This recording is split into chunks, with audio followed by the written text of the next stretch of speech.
How you doing, YouTube? Matt Massa Beer Reviews, back with kind of a special beer for me. And, yeah, I don't know. Might get a little teary-eyed in this one. That be Barrel Monks Brewing. It is their Endless Enigma India Pale Ale. Now, those that watch my channel know that I've reviewed a decent amount of Barrel Monks beers. They're from Florida, and they predominantly make, like, 750s of Belgian-style beer. This is pretty much their first, at least canned, I believe, foray into a kind of new school kind of IPA. And I'm kind of pumped about that. Let me read this on the back, and then we'll go a little bit more in depth on this. On the back here, it says 5 years of research, 5 years of tweaking, 5 years of delicious, but not quite right. The can in your hands is a result of an obsession to perfect blend of big fruity Belgian yeast strain with the chewy juicy hops of a new and old world, creating an enigma with endless complexity. So you're talking about a 6.4%, Belgian yeast leaning, hazy. And the coolest thing for me about this beer is that one of my classic viewers, one of my king shit of F Mountain beer mailers would be Ralph from Florida, and he had a hand in making this beer. He went from a neurotic crazy commenter and beer mailer to a neurotic crazy commenter and beer mailer and brewer for Barrel Monks. So his hands are in this beer, and it's kind of cool to see somebody that was, watched the channel, was so into beer, and enjoyed the channel and progressed to the point where they actually started work at a brewery, to the point where they ended up sending me a beer that they had a hand in making. I think that's cool. So let's dive into this sucker. So you're talking about new school and old world hops. Kind of curious about that one. Belgian yeast. I like Belgian IPAs, so we'll see what's what and see where this one lands. Honesty is key here, so I'm not going to sugarcoat it just because a bud made the beer. Label-wise, it's all right. You know what I mean? It's very kind of old school brewery-ish kind of thing going on there. I'm not going to say I love it, not going to say I hate it. 'Tis what it is. Beer-wise, it looks like a hazy pale, a little bit darker than what you expect from a lot of these new school kind of hazy beer producers, but that's got a beautiful pinky finger of white head on it, rich orange core. It's not your butternut squash soup turbid super thickness, but it's definitely got all the haze going on for it. So let's give it a whirl, see what the nose has. So soft, very, very, very, very soft bubblegum banana vibes. I'm not even quite sure which one it is. That's how soft it is. So that's kind of your Belgian yeast at play there. A little bit of soft citrus, but very soft. Like, cut out almost all the acidity in the citrus. Soft citrus with the ever so slightest bit of a very soft kind of herbal bittering. So everything in here is relatively soft, from that yeast ester, from the Belgian yeast side of things, the way the hops are kind of coming off, at least in the nose, and the aromatics are just a little bit smaller. So it smells like a Belgian pale ale, but something a little bit lower in ABV, eking towards the sub 5% kind of thing, not that 6.4. So aromatically, it smells like the combination of what they're kind of talking about on a can, just not jumping out and kind of hitting you across the face. Let's dive in. Cheers.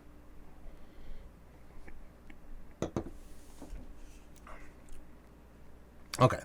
Everything in there that I just said is literally in the taste, just louder. Still not super loud, but the Belgian yeast is readily apparent on the taste. It definitely has that bubblegummy combination, bubblegum banana vibe going in there. And there's also this cool kind of spiciness, I believe, to the yeast. Think about like Belgian saisoniness, but I also think you're getting a spiciness from the hop too. I think they're both marrying together, coming off a bit aggressive. So the bittering here comes off very much like they talk about an old world kind of hop. I don't even think old world. I think old school kind of hop. I mean aged hops. It kind of comes off in that way in the bittering. Now, in the fruity side of things, it is a little bit muted when it comes to kind of the fruited side. Is that soft kind of grapefruit. It leans into that. It's not overly bittering, overly rindy, overly citrus, but it's definitely there. You get that really soft, creamy kind of mouthfeel you typically get with like Belgian yeast on like table beers and singles and triples on that lowerish ABV kind of side of things. It's tasty. Is it an IPA? Is it an IPA? that's up for debate. It has all the makings of what you would call an IPA in a sense. It's more Belgian pale ale for me as far as vibrance goes, but I think obviously they're going for an IPA. That's what they're shooting for. Plus, making a beer, the first foray into something like this, at least commercially in a can, it helps to put IPA in a can rather than Belgian pale ale. But that's where this one kind of comes off for me. And that ABV, 6 and change, is still in the kind of pale ale range.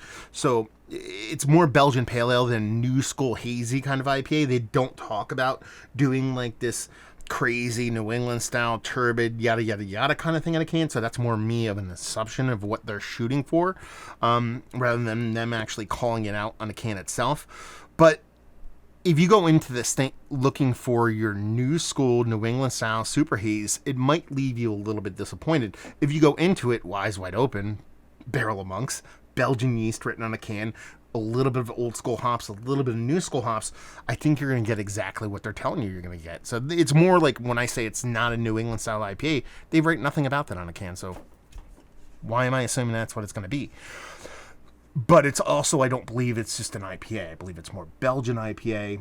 Even though they kind of talk about the Belgian yeast in there, I think it is worth putting on the front there because that's exactly what it is. But it's a fun beer. It's a tasty beer. Listen, I cut my teeth on Belgian beers.